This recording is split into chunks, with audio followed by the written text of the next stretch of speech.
And we're a small group, whether we gain a few others or not. So feel free to interrupt us anytime. And hopefully this can be more of like a conversation than Peter and I giving a presentation. And apologies, occupational hazard for working in Annapolis. The Blue Angels are flying around and practicing for commencement.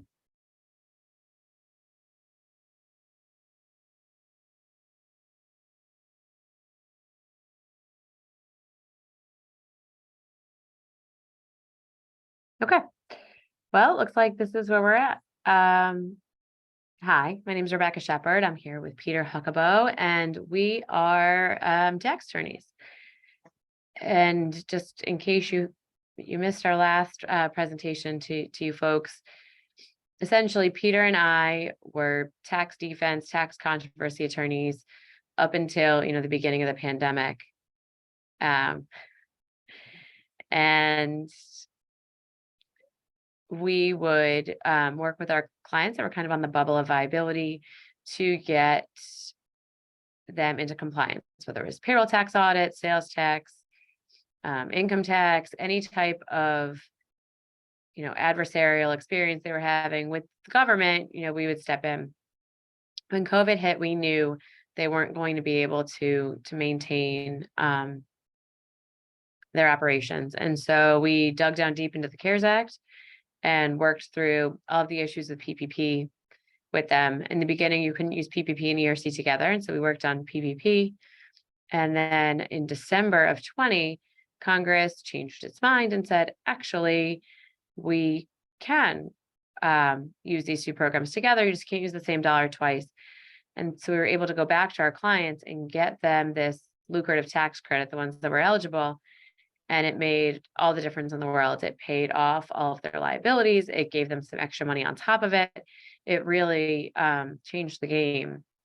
And since then, we've been on this kind of educational path to help folks and tell them about different ways businesses can save money. So one is obviously taking advantage of every tax credit you possibly can. So we'll go through these in the employee retention credit, the work opportunity tax credit, the research and development tax credit. And then there's other ways to save for your business as well and to get more out of your bottom line. And that's going to be just better tax planning, your entity structure, how you're doing things, and also, the best way to when to buy something. So we're going to go through all that today. We're excited to be here, and we look forward to it. Awesome. So we're going to start quickly with employee retention credit. You guys have probably heard of it by now. There's a lot of radio ads and people are getting text messages and all that kind of stuff. So,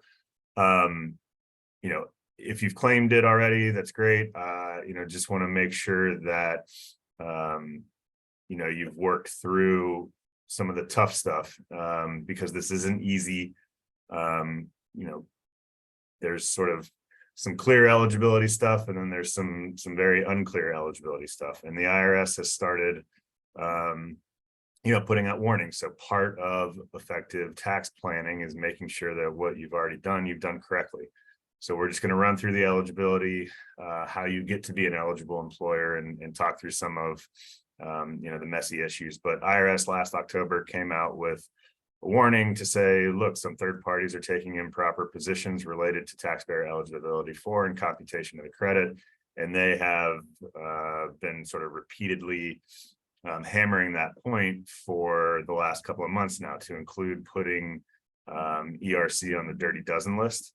Dirty dozen list is, the worst of the worst tax scams, to try to educate the public to make sure that they're watching out for it. So some of these companies, they've been calling them ERC mills, popped up, to do this work, but they have no tax background, they have no legal background, they have no accounting background, and they're coming to tough results. So let's just run through, some high level stuff here, and I'll throw it back to Rebecca. And like I said earlier, feel free to interrupt us, unmute yourself. ask us a question. If you don't want to do that, feel free to throw it in the chat and we'll read it that way. But the employee retention credit is the most lucrative of all the tax credits we could talk to you about. So we do want to go through that. In order to get the credit, first you need to be an eligible employer. So what does that mean? You're carrying on a trade or business during the calendar quarter for which the credit is determined. And the first way to qualify is through a significant reduction in gross receipts.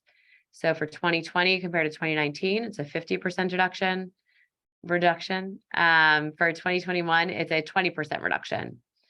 There is something called an alternative reference period for 2021 that allows for automatic qualification for successive quarters.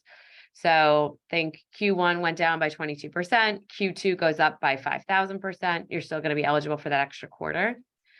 And the most important thing about the significant reduction in gross receipts is that it doesn't have to be because of COVID.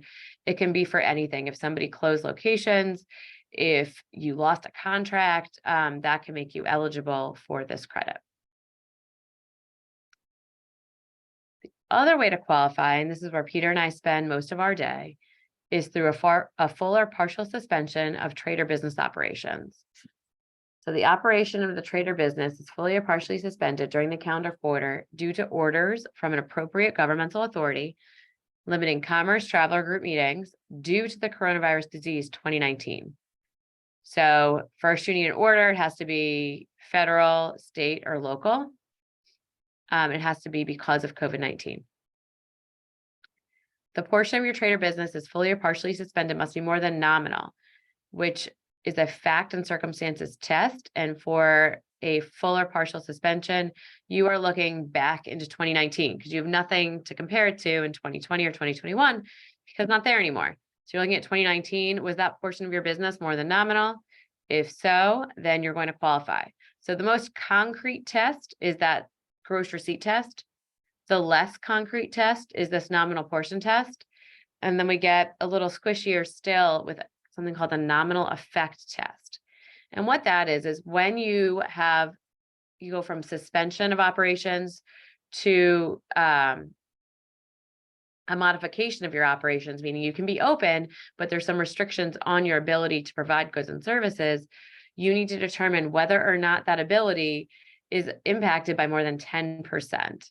So for a restaurant that had indoor dining, and that indoor dining was more than a nominal portion of its revenue, 2019, that revenue, that indoor dining was fully suspended, you're eligible.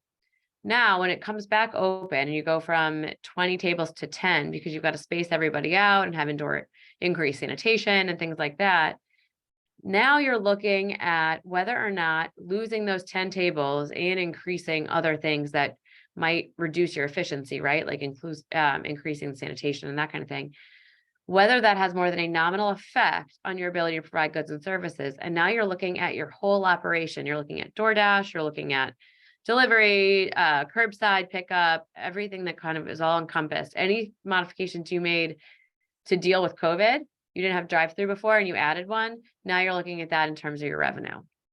And just something to think about as far as going forward. This is, Rebecca said, where we spend a lot of our day, but somebody you're working with should be able to explain to you the theory of the case and why it works, and you should be pushing them to make sure you see governmental orders, that you understand the theory of eligibility, and that frankly you work now to memorialize the case, get your facts to show this is what I would slide across the table to a revenue agent who was auditing me, because it's going to be a whole heck of a lot easier to do that now than it is, if you're under audit. We're starting to see audits happen, and this, may be one of the places where they're going to be looking. Real quickly, there is a third method called a recovery startup business. This is largely definitional in nature. Business began operations after February 15th, 2020. On average, gross receipts for the business were less than $1 million. We'll talk in another slide quickly about controlled groups, but if you have one, that may impact. This credit is only for Q3 and Q4, and it's the only way to qualify for Q4. And it can't exceed $50,000 per quarter. So you're talking about $100,000 credit for a recovery startup. Real quickly, before we move on to the other, tax planning and other credits that are out there, there's a lot of tough stuff with this beyond just the eligibility analysis on that more than nominal effect stuff. There are issues that you need to make sure that you're considering or your preparer has considered, because ERC is built on top of the existing tax law that has been out there for years and years and years. One of those is controlled groups of corporations and affiliated service groups. Basically, multiple businesses being owned in certain ways. It affects the analysis for that eligible employer stuff that we've been talking about. If you have majority owners, and not just a 50-50 situation, but a 51, right? 50% plus one, majority owners and deemed owners. Deemed owners are close family members. Those wages need to be backed out. They're not considered qualified wages for ERC. There are safe harbors related to if you acquired a business during the pandemic and how to deal with some of those issues. Refund statute expiration date, this is the due date for these. So claims related to calendar quarters in 2021 are due on or before April 15th, 2024. So there's 11, 10 months left on this. Add a year for claims related to 2021. Assessment statute expiration date, this is actually incorrect. So it's 3 years from the date of filing the original return, not the amended return. We need to change these slides. For quarters 3 and quarter 4 of 2021, Congress gave themselves an extra 2 years to audit these. Congress is, Treasury put in the green book that they would like 2 more years for the rest of the claims. We'll see if Congress can get themselves together to actually pass that. But again, this is based on original return filing. So if the returns were filed timely, then the assessment statute expiration date for quarters 2 of 20 through quarter 2 of 21 is going to be April 15th, 2024. And then again, 5 years, so 2027 for quarters 3 and quarter 4. And then just make sure that you're aware that if you receive ERC, the operation of Code Section 280CA basically says that, if you receive a tax credit based on wages paid, you lose the deduction for those wages up to the amount of the credit. What that means practically is that you've got to go back and amend your 2020 or 2021 return where the wages that generated the credit came from, reduce that line 8 or 9 wage deduction, salary deduction, and you're gonna pay tax on it. The numbers still work out that employee retention credit, if you're eligible, makes a whole lot of sense to claim. But just be aware that it's not the same as PPP. You do need to do some additional work to pay tax.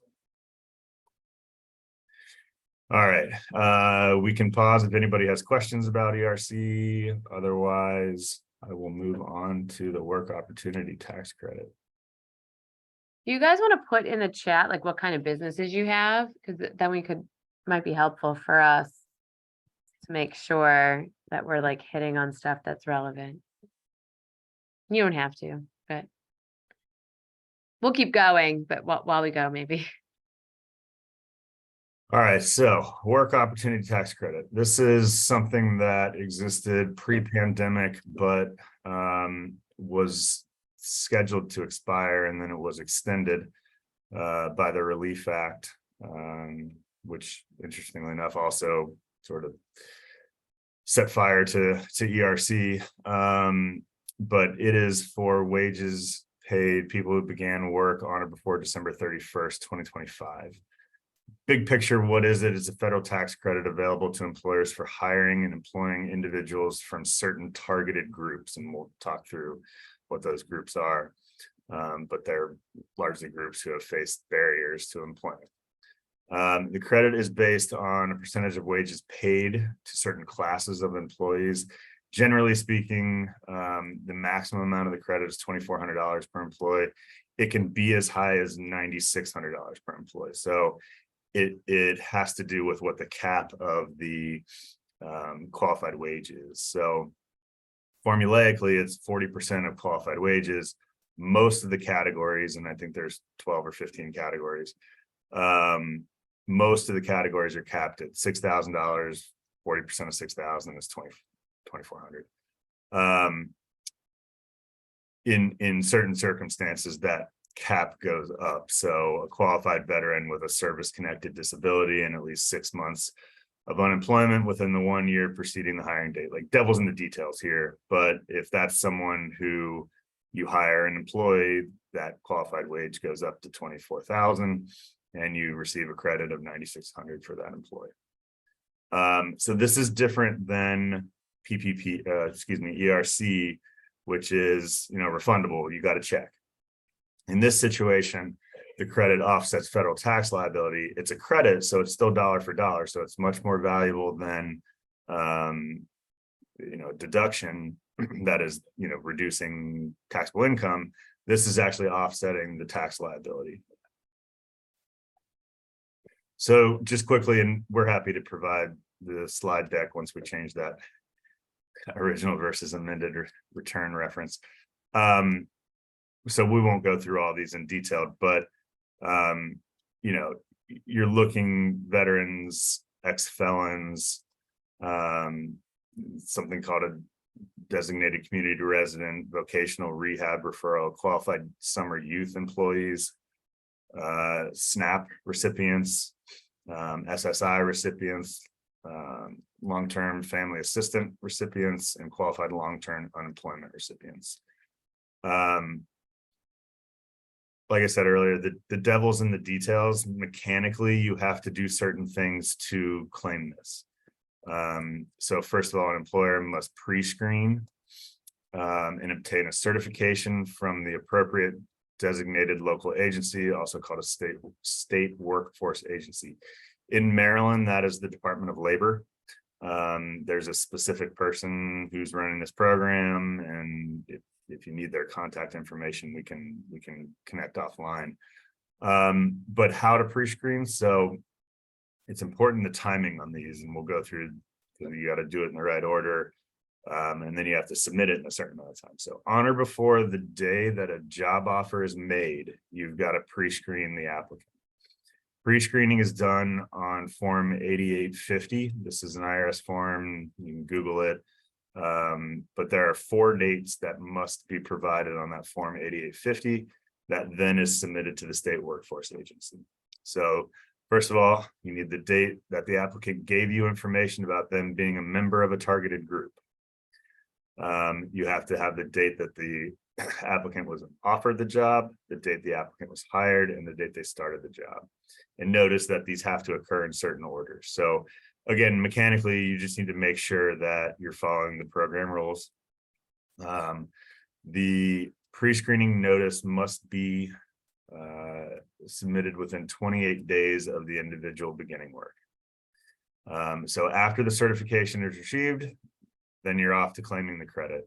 It's a general work credit, general business credit, but you use Form 5884, which rolls up into Form 3800, which then goes to whatever business income tax return you're otherwise filing. It could be a Form 1040 Schedule C.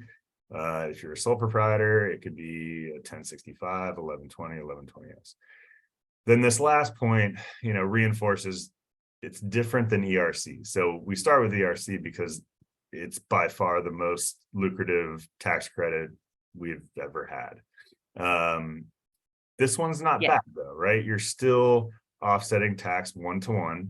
You're not getting a check in your pocket from this. It's not refundable, but you can carry unused WOTC credit back 1 year and then forward 20 years. So more likely than not, you're going to have an opportunity to use this credit.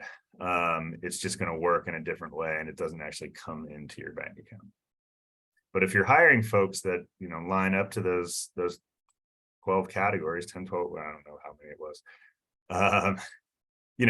Why not do this stuff? Get $2,400 to $9,600. That's going to offset tax 1-to-1. All right. Well, no one has put their industry in the chat. Feel free. You still can. Opportunity still there. But just really quickly, things to think about in regards to how your business operates, right? So those are tax credits and the research and development tax credits coming up, I think. But this is about, okay, how, when you buy stuff, like when should you buy it? How much like ahead should you buy it and things like that. And there's something called bonus depreciation, which allows you to take a full deduction in the year that you purchase instead of writing it out over the useful life of that item. So if you buy a computer and a computer's useful life is 5 years, you would typically, if you did like a straight line depreciation, you would say, okay, 20% a year is what you're deducting. This, you get to take it all. So really, usually Peter and I do this kind of thing in like November and we're like, go buy everything right now. So you still have 6 months to buy everything, but just think about like how you're doing it at the end of the year. Instead of it being 100% in 2023, it's 80%. But that's still obviously way better than spreading it out over the useful life. You want to move on? Mm-hmm. Okay. Section 179 is similar as far as like how you're expensing stuff and what you want to use. This is limited to items such as cars, office equipment, business machinery, and computers. And there was a maximum amount of a little over $1 million. Since no one put their industry in the chat, I can't tell if that is ridiculous or not compared to your industry. But it just things to think about. You have to be, items must be purchased for business more than 50% of the time to qualify. So cars are tricky. I know this is a big one for people, but I just think about like how much you're using it for actual business and not like commuting and stuff like that. And I don't know if you said this, but the point of these slides is to spark a conversation with your CPA, right? Sure. The idea or about us or whoever, but yes. Sometimes it can make sense to, carry depreciation through a useful life. Sometimes you want to accelerate it. This stuff is all about when to recognize income, when to recognize expenses, because it matters. And understanding what's going to happen to you over the next 6 months and thinking through, if you're on a calendar year, when you want to time it. That's a big part of effective tax planning. All right, what are the difference between the two expenses? Section 179 expenses can be more flexible with timing than bonus depreciation rules because a taxpayer can elect to save certain assets for future tax breaks or claim only a portion of the cost and defer the other portion for a future year. So you can like play with it a little bit more with section 179 versus bonus depreciation. You're forced to use the math that's been given to you. But bonus depreciation you can use for bigger amounts and for different types of property. But Peter's right. This is not tax advice. These are like issue spotting for your tax planning. Hopefully at the end of this, you kind of have a list of things that you either want to talk to your CPA or whoever to say, okay, I want to go try to like target hiring veterans. Like that's awesome. Anyway, now I can get a tax break. Like fantastic.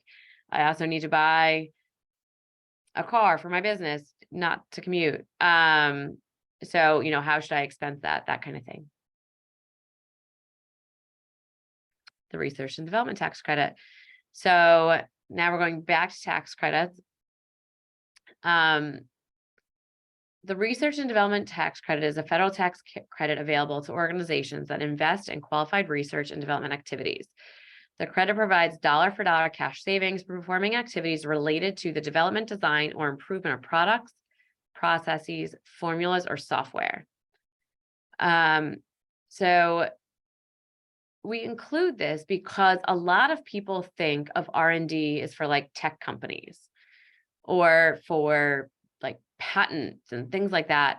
And if you're a bakery, you can qualify for the R&D tax credit. If you're a brewer or you make wine or you are a restaurant and you implemented your own point of sale system or some sort of delivery system that you chose to do yourself, you might be eligible for this credit. Now, again, this is something that you need a much more in-depth conversation about, but it's a really valuable credit and it's worth checking out. How can you get it? It's a 4-prong test to determine if your business activity qualifies for the research and development tax credit. 1, the permitted purpose. So an activity intended to develop new or improved business components. So you're going to improve function, performance, quality. It can be a product, process, technique, formula, or software. So think about why you're doing what you're doing and why it's important. And that's how you can know whether or not you're in that permitted purpose. Elimination of uncertainty. So an activity is intended to eliminate technical uncertainty concerning capability, optimal methodology, appropriate design, process, or product improvement. Go to the next slide. Process of experimentation. So implementation of a systemic approach to identify and evaluate different alternatives to achieve a desired result by trying different technologies, several iterations, modeling, and simulation. So 2 and 3 kind of go together, right? Like it has to be uncertain, and you have to try a bunch of different things to get through that uncertainty. So I always say, like, if you're developing a new cake recipe because you're trying to have the shelf life be extended through a grocery store, that's what the purpose is. That's what you're trying to do. Adding butter to that, there's nothing uncertain there. That's delicious. That's what you're supposed to do. Notice that there's nothing that's questionable about that. What you're trying to do is, okay, if I add A, B, C, D ingredients, will that extend the shelf life while keeping the flavor and taste intact? And that's how you kind of go through that process of experimentation while also figuring out that level of uncertainty. And then the last prong is technological in nature. So you need to have an application of actual hard science principles such as engineering, physics, chemistry, computer science, or other disciplines.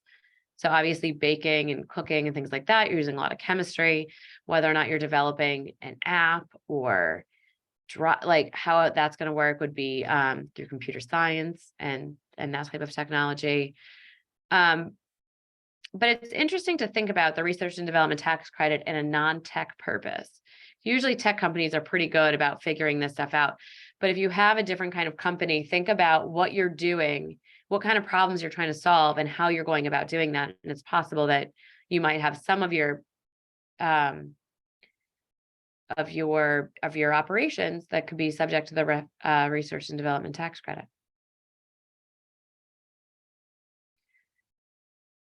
Choice of entity in tax strategies. We talked about it. I still forget. It's me. No, I guess it's me. I thought PT came first. Haha. All right. So this is like the most fundamental, most important thing that you should work through. And there's many choices for how you can be taxed.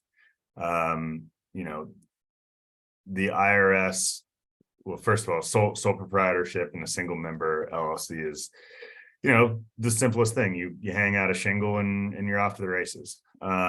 There's a lot of reasons that this is not a good idea, both from a tax perspective and just sort of general liability. So if you're a sole proprietor, a true sole proprietor, you don't have any LLC, any entity.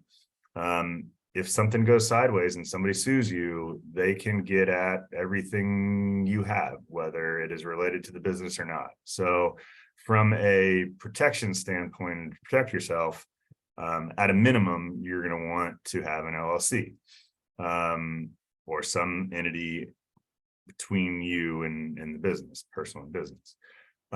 Single member LLC, though, is a disregarded entity by the IRS, and they treat you as though you were a sole proprietor anyway. The issue with that is that it's very inefficient from a tax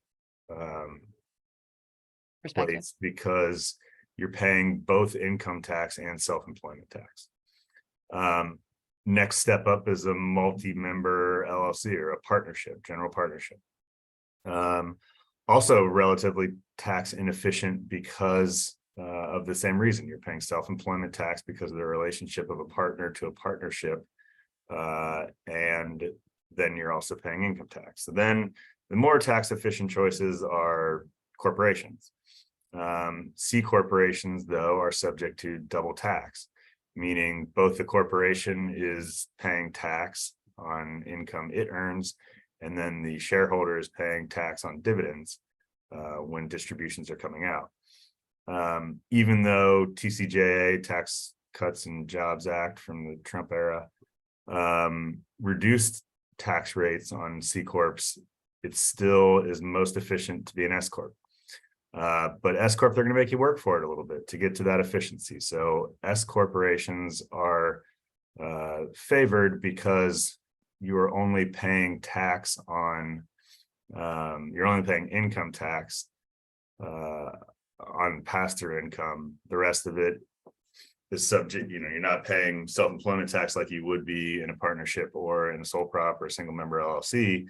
So you're saving, quite a bit there, but in the exchange happens with the relationship between the owner and the business, and that it has to be a relationship of employer-employee. So what does that mean? It means that an owner has to pay themselves a reasonable wage and pay FICA taxes on it. When it all shakes out, it still makes sense to be an S Corp, but you have to be cognizant of the idea that you're required to pay yourself a reasonable wage. It can't just be any wage. So $5,000 a year is not the answer. So you're going to have to work through what is a similarly situated taxpayer in a similar location doing the same kind of work. What's that person paid? And that can be challenging, but worth the effort to save a little bit on taxes. So someone just told us that our chat is disabled. I'm trying to fix it. Oh. Sorry for the scolding. That is really unnecessary if we made it so you couldn't do that.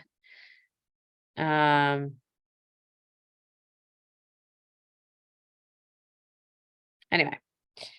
I'm really sorry. Oh, hello. Fantastic. Great name, Rebecca. So what Peter was saying about the Tax Cuts and Jobs Act and how all that kind of flows through with the C Corps.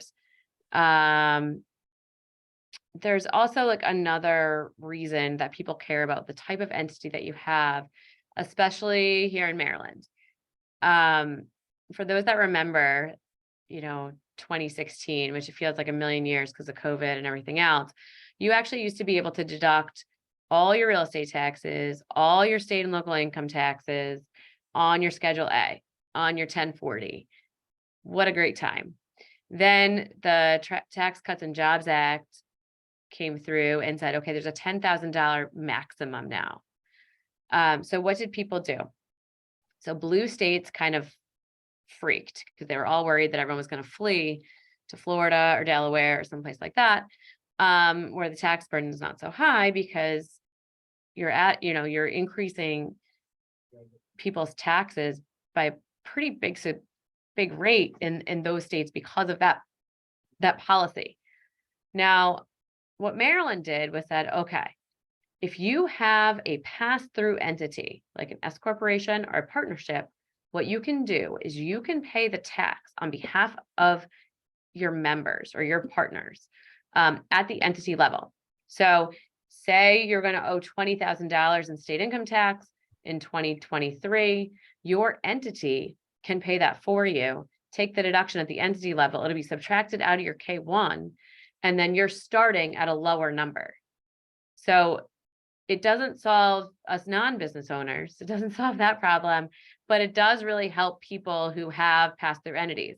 But it doesn't work for a sole prop because like Peter said, a sole prop is basically you. I'm just hanging out my shingle. I'm just, selling my lemonade. Whatever it is, it's Rebecca Shepherd business, same as Rebecca Shepherd person. I don't have an entity structure. You need to have an entity structure and then choose an ability to be taxed either through the S corporation or the partnership to be able to take the tax on the entity level. Now, if this is something that you're interested in, shoot us a quick email afterwards. We can explain the process, but you essentially have to declare that you're doing it, make estimated tax payments on behalf of the corporation or the partnership, and just make sure that you're following all the rules. Because if you make a mistake, you might be precluded from claiming for an entire year, which feels unfair for something that's like a couple years old. Rebecca, thank you. Sorry about all of that chat issue. One quick thing, just because I know some of you here are actually from nonprofits, all of the employee retention credit, WOTC, all this stuff applies to nonprofits also. And people do not think in those terms when they're thinking about nonprofits. Now, I know I used to work in a nonprofit pre-law school, like that was my former career. And I know every dollar matters so much. We used to have pads of paper that you just wrote on the back. So they would hand you the pad of paper and you just write on the back because, like, God forbid you threw out a piece of paper that didn't have two sides of writing to save 4 cents. So if we can save you lots of money, like, how amazing and wonderful. And you don't have the tax burden, for the employee retention credit that you would otherwise. So things to think about as far as tax planning, if you're a member of an organization that's not for profit.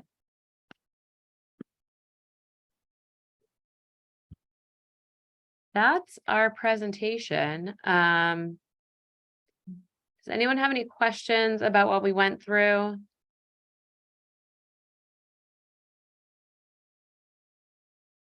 Peter and I used to do defense for a long time. So this is, our foray into offense and how to reduce tax before you actually owe it. So it is new for us to be on this side of things. I'll say over the last 3 years, we've been spending an inordinate amount of time learning about all of these different credits and how best to work with a company or an organization from that offensive side. I always say we're like, Def Leppard in 1987, where we're not going to be as cool as we are right now, because this is when this stuff is really, really important. And at some point it's going to expire and go away and you're not going to be able to claim it anymore. So while we're here, we're happy to answer any questions or go through anything. Rebecca is asking if you can go back to the ERC slide. She's the vice president of a home healthcare agency. Yeah. So Rebecca, it may be best for us to just speak offline, but briefly speaking, if you're an essential business and there are government restrictions in the way that you operate, so think like, for 6-foot social distancing, I know waiting rooms were a really big challenge for people, and some people handle those challenges really well, and some people did not have that same ability. People would double book appointments. And so there was automatically going to be way too many people in their facility. And so going through patients was not as efficient. Sanitation measures took a lot of time to go through. And would make a company less efficient than would have otherwise done. And it's possible that efficiency decline was more than a nominal effect on the ability to provide goods and services. Yeah,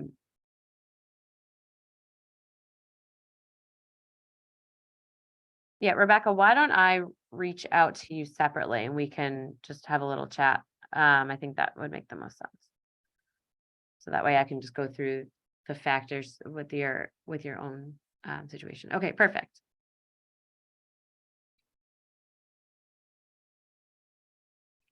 Michael, we should have your email address and we can send out the slides. We'll update that one error today and get them out to you. And obviously, if you've got any specific question, we're happy to go through it. Your name doesn't have to just match mine to have a phone call. I can talk to other people too.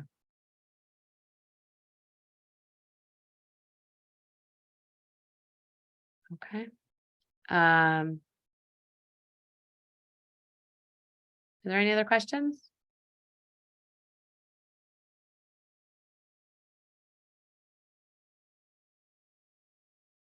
No? Okay. All right, Rebecca, I'll reach out to you separately. Michael, if you want to reach out to me or Peter, we're happy to answer any questions going forward. Awesome. Thanks, guys.